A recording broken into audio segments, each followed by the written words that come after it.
तो फ्रेंड्स, जय हिंद फ्रेंड। आज इस क्लास में हम कक्षा 10 हिंदी के 50 महत्वपूर्ण बहुविकल्पी प्रश्न देखने वाले हैं। ये एक दो बार नहीं, आपके बोर्ड एग्जाम में कई बार प्रश्न पूछा हुआ है। इसलिए बस आपसे यही बोलेंगे, ईमानदारी से इसको तैयार कर लीजिए, क्योंकि बोर्ड एग्जाम बहुत पास आ चुका है। ठीक है, तो देखिए पहला प्रश्न यहाँ पर है फ्रेंड्स, कह रहा है कि रसवंती के रचनाकार कौन है। मोस्ट इंपॉर्टेंट टॉपिक है। देखिए ऑप्शन दिया है नागार्जुन, मोतीराम, हरिओद, रामधारी सिंह दिनकर। फ्रेंड्स, जो इसका राइट आंसर होगा, रसवंती के जो रचनाकार है वो है हमारे रामधारी सिंह दिनकर। इसको अभी टिक मार लीजिए और साथ साथ में जो है ना कॉपी में उतारते रहिए, क्योंकि एग्जाम बहुत पास में आ चुका है। ठीक है, यहाँ पे देखिए दूसरा प्रश्न है फ्रेंड्स, कह रहा है कि रेणुका के लेखक कौन है। मोस्ट इंपॉर्टेंट टॉपिक है ये भी, क्योंकि ये जो है ना ये कई बार पूछा है प्रश्न कि रेणुका के लेखक कौन है। रामधारी सिंह दिनकर जी हैं, या जयशंकर प्रसाद जी हैं, या आज्ञे जी, ये सूरदास जी। देखिए जो इसका राइट आंसर होगा कि रेणुका के जो हमारे लेखक हैं वो हैं रामधारी सिंह दिनकर। ठीक है, आगे चलते हैं। आगे प्रश्न कह रहा है कि तीसरा प्रश्न कि लोकायतन के लेखक कौन है।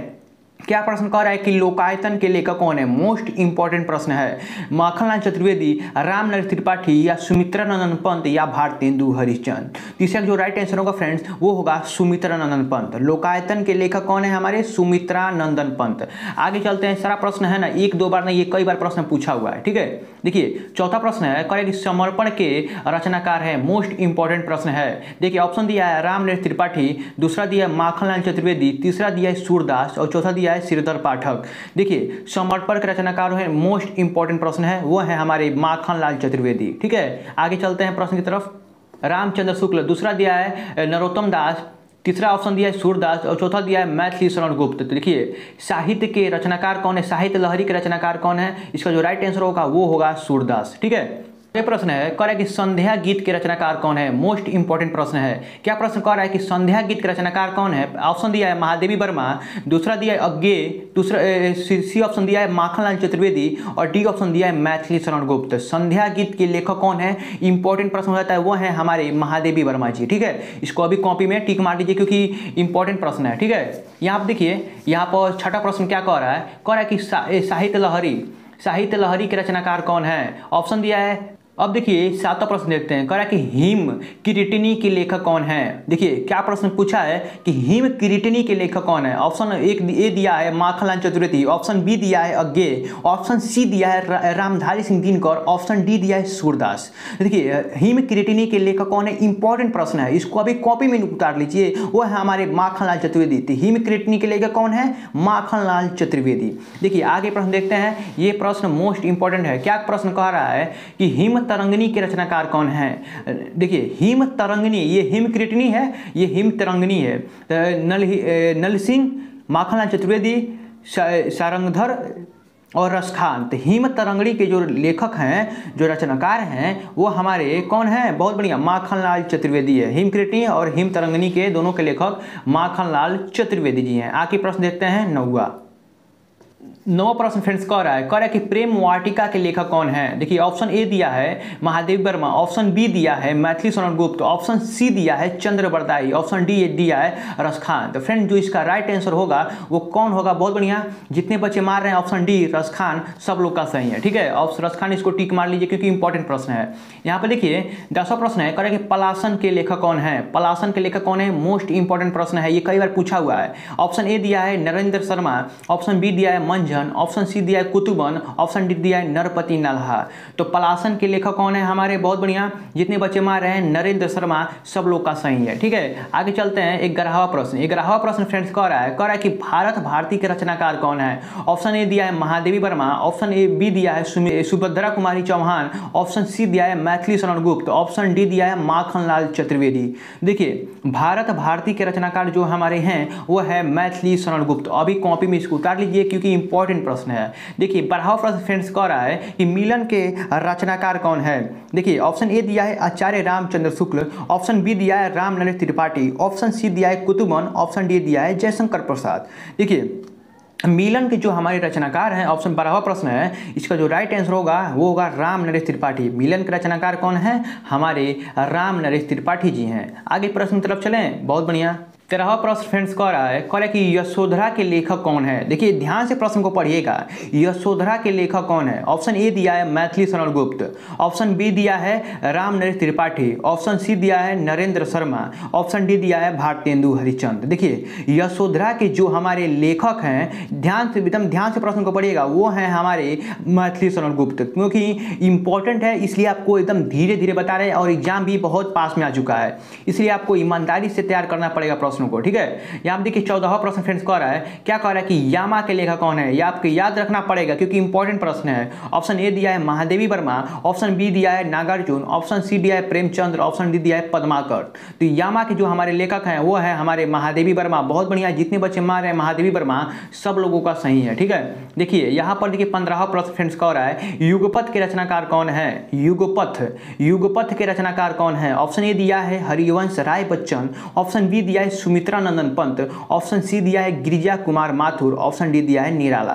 तो युगपथ के रचनाकार कौन है, मोस्ट इंपॉर्टेंट टॉपिक है, टॉपिक नहीं है प्रश्न है। देखिए बहुत बढ़िया, सुमित्रा नंदन पंत की टिक मार लीजिए क्योंकि इंपॉर्टेंट प्रश्न है। यहाँ पर देखिए 16वां प्रश्न फ्रेंड्स कह रहा है कि युग धारा के लेखक कौन है। बहुत बढ़िया, युग धारा के लेखक कौन है। प्रश्न क्या पूछा है, युग धारा के लेखक कौन है। 16वां प्रश्न है, मैं युग धारा के लेखक कौन है, सुमित्रा नंदन पंत, मैथिली शरण गुप्त, महादेवी वर्मा, नागार्जुन। तो युग धारा के लेखक कौन है, नागार्जुन। क्योंकि इस प्रश्न पर डाउट है, सुमित्रा नंदन पंत भी ऑप्शन दिया है। देखिए इसको प्रश्न को कमेंट में बताइएगा इसका राइट आंसर क्या होगा।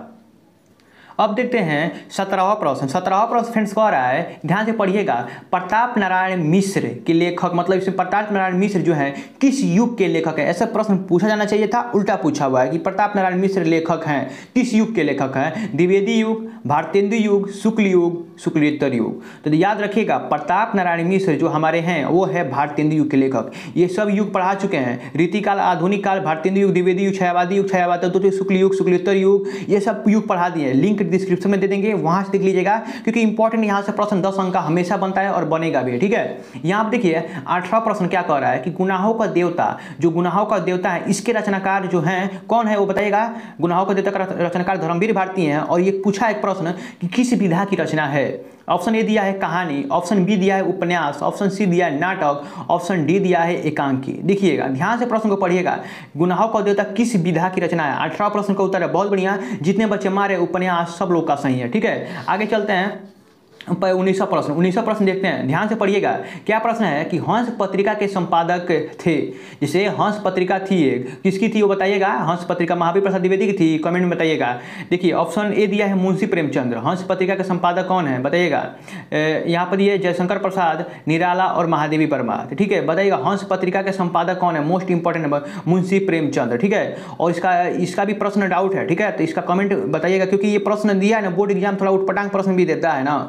इसको यूट्यूब पर, मतलब यूट्यूब बोल रहे हैं, गूगल पर सर्च कर लीजिएगा क्योंकि मुंशी प्रेमचंद्र ही सब लोग मतलब बता रहे हैं, हम भी मुंशी प्रेमचंद्र ही टिक मारे हैं, ठीक है। यहाँ चलते हैं 20वां प्रश्न। देखिए ध्यान से पढ़िएगा क्योंकि इंपॉर्टेंट प्रश्न है, ये पूछा हुआ है कलम किस, ठीक है, बताइएगा कमेंट में। यहाँ देखिए कलम की सिपाही किस विधा की रचना, ये प्रश्न पूछा हुआ है। संस्मरण रेखा चित्र जीवनी आत्मकथा, तो कलम की सिपाही किस विधा की रचना। 20वां प्रश्न है। बहुत बढ़िया, जितने बच्चे मारे जीवनी सब लोग का सही है। कलम की सिपाही जो हमारे है वो जीवनी विधा की रचना है। 21वां प्रश्न क्या कर रहा है, ध्यान से, एकदम ध्यान से पढ़ने के लिए, क्योंकि कोई भी काम में ना ध्यान लगा कर करना बहुत उचित रहता है और ईमानदारी सबसे पहले। देखिए दिखावटी पढ़ रहे हैं तो आप अपने आप को धोखा दे रहे हैं, इसलिए ध्यान से एक एक प्रश्न को देखिए क्योंकि दिमाग में जाना चाहिए ना प्रश्न को। बिना पढ़ रहे वीडियो देख रहे हैं कोई फायदा नहीं है, याद हो ही नहीं रहा है तो क्या फायदा वीडियो देखने का, इसलिए आपसे बता रहे हैं ईमानदारी से और ध्यान से देखिएगा क्योंकि एग्जाम पास में आएगा तो आप खुद पछताएंगे, अपने आप को धोखा देंगे। देखिए 21वां प्रश्न है कि लहरों के राजहंस के लेखक कौन है। ऑप्शन ए दिया है धर्मवीर भारती, ऑप्शन बी दिया है मोहन राकेश, ऑप्शन सी दिया है कमलेश्वर, ऑप्शन डी दिया है राजेंद्र यादव। तो लहरों के राजहंस के लेखक कौन है। 21वां प्रश्न का उत्तर ध्यान से, एकदम ध्यान से, लहरों के राजहंस के लेखक कौन है। बहुत बढ़िया, मोहन राकेश। जितने बच्चे मार रहे हैं मोहन राकेश सब लोग का सही है। 21वां प्रश्न का उत्तर जो होगा वो होगा मोहन राकेश। यहाँ पर देखिए अब देखते हैं फ्रेंड्स 22वां प्रश्न। 22वां प्रश्न फ्रेंड्स कह रहा है कि आचार्य रामचंद्र शुक्ल एक हैं, क्या है, कवि हैं, उपन्यासकार हैं, आलोचक हैं या नाटककार हैं। तो याद रखिएगा जो हमारे आचार्य रामचंद्र शुक्ल जी हैं वो क्या हैं, ये याद रखने वाला चीज़ है क्योंकि ये ऑप्शन नंबर जो इसका सी होगा आलोचक हैं। तो आचार्य रामचंद्र शुक्ल जी क्या है, आलोचक हैं। अब देखते हैं फ्रेंड्स 23वां प्रश्न। 23वां प्रश्न फ्रेंड्स कह रहा है, क्या कह रहा है कि आकाशदीप के लेखक कौन है। ऑप्शन ए दिया है अमरकांत, ऑप्शन बी दिया है आचार्य रामचंद्र शुक्ल, ऑप्शन सी दिया है जयशंकर प्रसाद, ऑप्शन डी दिया है निराला। तो हमारे आकाशदीप के लेखक कौन है। 23वां प्रश्न का उत्तर क्या होगा। बहुत बढ़िया, जितने बच्चे मार रहे हैं जयशंकर प्रसाद सब लोग का सही है, ठीक है। 24वां प्रश्न फ्रेंड्स कह रहा है कि मैला आंचल के रचनाकार कौन है। ऑप्शन ए दिया है मोहन राकेश, ऑप्शन बी दिया है फणीश्वर नारायण, ऑप्शन डी दिया है प्रेमचंद्र, ऑप्शन डी दिया है जयशंकर प्रसाद। तो मैला आंचल के लेखक कौन है। बहुत बढ़िया, जितने बच्चे मार रहे हैं फणीश्वर नाथ रेणु सब लोगों का सही है। अब देखें आगे प्रश्न की तरफ देखते हैं। देखिए 25वां प्रश्न फ्रेंड्स कह रहा है कि केशव काव्य धारा की कवि हैं। इसमें से केशव कौन सी काव्य धारा के कवि हैं? रीतिबद्ध, रीति सिद्ध, रीति मुक्त, प्रयोगवादी। तो याद रखिएगा ये हम पढ़ा चुके हैं, रीतिकाल के प्रमुख कवि हैं केशवदास। और इसमें से जो 3 भागों में रीतिकाल को बांटा गया है वो है रीतिबद्ध, रीति सिद्ध और रीति मुक्त। इसलिए आपसे बता रहे, इसको डिस्क्रिप्शन में लिंक दे देंगे, उसको पढ़ लीजिएगा क्योंकि इंपॉर्टेंट है। केशवदास पूछा है, वो है हमारे रीति मुक्त के कवि हैं। ठीक है, 25वां प्रश्न का उत्तर सी होगा। ठीक है, यहाँ देखिए प्रश्न पूछा हुआ है कि रामचंद्रिका का रचना है। इसमें से चार ऑप्शन में से किसकी रचना है? केशवदास की है, बिहारी लाल जी की है, या घनानंद की है, या भूषण की है? तो ये रामचंद्रिका याद रखिएगा वो है केशवदास की। ये जो भी पीछे प्रश्न हुआ है वो रामचंद्रिका के लेखक है। ठीक है, यहाँ आप देखिए लास्ट प्रश्न बोल रहे हैं, 27वां प्रश्न है, करुण रस का स्थायी भाव क्या होता है? जो सबको पता है शोक होता है। ये याद करने वाला चीज़ है, आप याद कर लिए होंगे। ठीक है, चलें अब चलते हैं आगे 28वां प्रश्न की तरफ। ठीक है, 28वां प्रश्न फ्रेंड्स कह रहा है, क्या कह रहा है कि सुहत ओढ़े पीतुपत, श्याम सलोने गाट, मनोनिलमन सेल पर आपतु प्रकाश उपयुक्त में से कौन सा अलंकार है? देखिए जो अलंकार है, एक अलंकार का मान लीजिए उपमा अलंकार है, तो उपमा अलंकार का 10 उदाहरण याद कर लीजिए, क्योंकि ये जो प्रीवियस ईयर पूछा हुआ प्रश्न है ऐसे उदाहरण देगा, आपको पहचानना रहेगा कि कौन सा अलंकार है। तो याद रखिएगा सोहत ओढ़े पीतुपत में कौन सा अलंकार है? 28वां प्रश्न का जो उत्तर होगा वो होगा, क्या होगा? बहुत बढ़िया, ऑप्शन नंबर सी, उत्प्रेक्षा अलंकार। ठीक है, यहाँ पर देखिए, यहाँ पर देखते हैं 29वां प्रश्न। 29वां प्रश्न को एकदम रट लीजिएगा। रोला छंद में कुल कितने चरण होते हैं? 4 चरण होते हैं। ठीक है, 4 चरण होते हैं। यहाँ पर देखिए 30वां प्रश्न फ्रेंड्स कह रहा है कि अधिग्रहण शब्द में प्रयुक्त उपसर्ग है। जो कह रहा है कि अधिग्रहण शब्द में प्रयुक्त उपसर्ग कौन सा है? अति, अधि, अध, अ। तो यहाँ देखिए अधि, जैसे शब्द के लास्ट में जो शब्द जुड़ता है उसे उपसर्ग कहते हैं। तो लास्ट में मतलब किसी शब्द के अंत में मतलब कोई भी शब्द जुड़कर उसको शब्द को अर्थ को बदल देता है उसे उपसर्ग कहते हैं। तो लास्ट में क्या जुड़ा है? ग्रहण। तो अधिग्रहण, इसमें कौन सा जो सही होगा वो होगा अधि। ठीक है, यहाँ आप देखते हैं 31वां प्रश्न। 31वां प्रश्न फ्रेंड्स कह रहा है कि प्रत्यय के कितने भेद होते हैं? याद रखिएगा 2, विभक्ति और एक व्युत्पन्न प्रत्यय होता है। देखिए 2 प्रकार के प्रत्यय होते हैं, याद रखिएगा। ये पूछा हुआ प्रश्न हर सेट में लड़ा हुआ है। ये देखिए 2023 का जो पेपर देखिएगा ना, ये हर सेट में पूछा हुआ है कि प्रत्यय के कितने भेद होते हैं। ठीक है यार, खुद का एक्सपीरियंस, जब पेपर एनालिसिस नहीं करेंगे ना, आपको खुद अंदाजा नहीं होगा कौन सा प्रश्न कितने टाइप से प्रश्न पूछा जा रहा है। देखिए 32वां प्रश्न है, तिरंगा में कौन सा समास है? द्वंद्व, द्विगु, क्रमधार या तत्पुरुष? याद रखिएगा तिरंगा में कौन सा समास है? बहुत बढ़िया, 32वां प्रश्न का उत्तर देखिए बताइएगा, ऑप्शन नंबर द्विगु समास। ठीक है, ये होगा।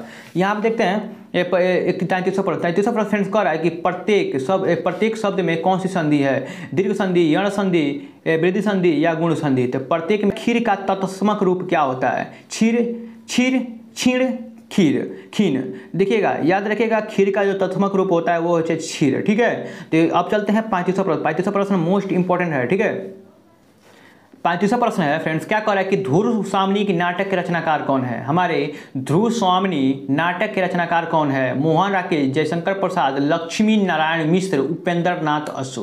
तो याद रखिएगा ध्रुव स्वामिनी नाटक के रचनाकार है हमारे जयशंकर प्रसाद जी हैं। चलते हैं 36वां प्रश्न। 36वां प्रश्न फ्रेंड्स कह रहा है ममता किस विधा की रचना है? कहानी, नाटक, उपन्यास या एकांकी? तो जो याद रखिएगा ममता किस विधा की रचना है वो है कहानी विधा की रचना है। ठीक है, 37वां प्रश्न देखते हैं। 37वां प्रश्न है, पूछा हुआ प्रश्न है एक। अब देखते हैं 37वां प्रश्न। 37वां प्रश्न फ्रेंड्स कह रहा है कि ममता कहानी में किस नदी का उल्लेख हुआ है? नर्मदा नदी, बेलन नदी, सोन नदी या तमसा नदी? तो याद रखिएगा ममता जो कहानी में हमारे सोन नदी का उल्लेख हुआ है। ठीक है, 38वां प्रश्न देखते हैं। 38वां प्रश्न मोस्ट इंपॉर्टेंट है, कह रहा है कि इंडिया डिवाइडेड के रचनाकार कौन है? हजारी प्रसाद द्विवेदी, जयशंकर प्रसाद, रामचंद्र शुक्ल या राजेंद्र प्रसाद? तो जो 38वां प्रश्न का उत्तर होगा वो होगा राजेंद्र प्रसाद। तो इंडिया डिवाइडेड के रचनाकार हमारे राजेंद्र प्रसाद जी हैं। ठीक है, आगे चलते हैं। प्रश्न फ्रेंड्स कह रहा है कि डॉक्टर राजेंद्र प्रसाद को भारत रत्न से कब सम्मानित किया गया था? 1960 में, 1962 में, 1964 में, 1966 में? डॉक्टर राजेंद्र प्रसाद को भारत रत्न से कब सम्मानित किया गया था? 1962 ईस्वी में। ठीक है, चलते हैं 41वां प्रश्न। 41वां प्रश्न मोस्ट इंपॉर्टेंट है, कह रहा है कि आदि का अर्थशास्त्र के रचनाकार कौन है? ऑप्शन ए दिया है राजेंद्र प्रसाद, ऑप्शन बी दिया है हजारी प्रसाद द्विवेदी, ऑप्शन सी दिया है जयशंकर प्रसाद, ऑप्शन डी दिया है पद्मलाल पूनालाल बख्शी। तो याद रखिएगा खादी के अर्थशास्त्र के रचनाकार जो हैं वो हमारे जो हैं वो हैं राजेंद्र प्रसाद। ठीक है, 42वां प्रश्न फ्रेंड्स कह रहा है, क्या कह रहा है कि मेरी यूरोप यात्रा किस विधा की रचना है? यात्रा वृत्त, कहानी, निबंध, रिपोर्टाज। तो मेरी यूरोप यात्रा किस विधा की रचना है? बहुत बढ़िया, जितने बच्चे मारे यात्रा वृत्त सब लोग का सही है। अब देखते हैं 43वां प्रश्न। 43वां प्रश्न फ्रेंड्स कह रहा है, निम्न में से कौन सी रचना डॉक्टर राजेंद्र प्रसाद जी की है? पहला ऑप्शन दिया है भारतीय शिक्षा, दूसरा ऑप्शन दिया है शिक्षा और संस्कृति, सी ऑप्शन दिया है बापू के कदमों में, और उपयुक्त में सभी। तो याद रखिएगा तीनों के जो रचनाकार हैं हमारे राजेंद्र प्रसाद जी, तो उपयुक्त में से सभी होगा। देखते हैं अब 44वां प्रश्न। 44वां प्रश्न फ्रेंड्स कह रहा है कि अजंता के रचनाकार कौन है? ऑप्शन ए दिया है भगवत शरण उपाध्याय, ऑप्शन बी दिया है हरिबाबू उपाध्याय, ऑप्शन डी दिया है doctor Hazari Prasad Dwivedi, option C दिया है जयशंकर प्रसाद। तो अजंता के लेखक कौन है? सब लोगों को पता है, अजंता के लेखक हमारे भगवत शरण उपाध्याय जी हैं। ठीक है, जितना प्रश्न बता रहे हैं ना, ये एक दो बार प्रश्न नहीं, ये कई बार प्रश्न पूछा हुआ है। 45वां प्रश्न। 45वां प्रश्न फ्रेंड्स कह रहा है कि कोलकाता से पीकिंग किस विधा की रचना है? संस्मरण, यात्रा वृत्तांत, आलोचना, रिपोर्टाज। तो 35वां प्रश्न उत्तर सब लोग का सही है, जितने बच्चे मार रहे हैं यात्रा वृत्त सब लोग का सही है। ठीक है, 46वां प्रश्न फ्रेंड्स कह रहा है कि सागर की लहरों पर किस विधा की रचना है? उपन्यास, निबंध, कहानी, यात्रा वृत्तांत। तो जो सागर की लहरों पर किस विधा की रचना है? बहुत बढ़िया, जितने बच्चे मार रहे हैं ऑप्शन नंबर बी निबंध सब लोग का सही है। ठीक है, आगे चलते हैं, आगे प्रश्न की तरफ देखते हैं। निबंध नहीं, यात्रा वृत्तांत है। ठीक है, यहाँ सॉरी, यहाँ देखिए 47वां प्रश्न कह रहा है ठूठा आम के रचनाकार कौन है? हरिबाबू उपाध्याय, महावीर प्रसाद द्विवेदी, भगवत शरण उपाध्याय, हजारी प्रसाद द्विवेदी। जो इसका राइट आंसर होगा वो होगा भगवत शरण उपाध्याय। लास्ट प्रश्न है और इंपॉर्टेंट प्रश्न है। ठीक है, यहाँ पर देखिएगा कह रहा है, लास्ट प्रश्न है और इंपॉर्टेंट प्रश्न है, खून के छींटे का रचनाकार कौन है? हरिबाबू उपाध्याय, भगवत शरण उपाध्याय, प्रेमचंद, जयशंकर प्रसाद। जो हमारे खून के छींटे के रचनाकार हैं वो है भगवत शरण उपाध्याय। तो ये प्रश्न ठूठा आम और ये दोनों का रचनाकार कौन है? हमारे भगवत शरण उपाध्याय। मोस्ट इंपॉर्टेंट प्रश्न है। ओके फ्रेंड्स, ये जितना प्रश्न बताया है सारा मोस्ट इंपॉर्टेंट प्रश्न है। आपको थोड़ा भी वीडियो में थोड़ा दम दिखा तो आप वीडियो को लाइक और चैनल पर नया चैनल को सब्सक्राइब कर दीजिए, सब चीज़ फ्री में होता है। ये थोड़ा बहुत करेंगे तो हमको थोड़ा बहुत सपोर्ट हो जाता है ना, इसलिए आपसे बोलते हैं, ऐसे हम लोग नहीं बोलते हैं।